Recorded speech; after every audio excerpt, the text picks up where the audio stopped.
New ইয়র্কের সিলেট সদর society of USA এর উদ্যোগে সিলেটবাসীর মিলন মেলা ও নতুন কমিটির অভিষেক অনুষ্ঠিত হয়েছে।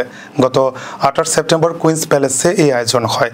প্রবাসী সিলেটবাসীর প্রাণের মিলন মেলায় সংগঠনের নতুন কমিটির অভিষেক ঘিরেছিল উৎসবমুখর পরিবেশ।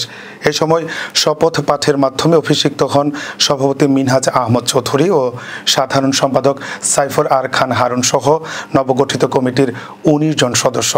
অনুষ্ঠানে বক্তারা প্রবাসী বাংলাদেশিদের ঐক্য, সাংস্কৃতিক চর্চা এবং আগামী প্রজন্মের মধ্যে নিজস্ব শিকড় ও ঐতিহ্য তুলে ধরার উপর গুরুত্ব আরোপ করেন।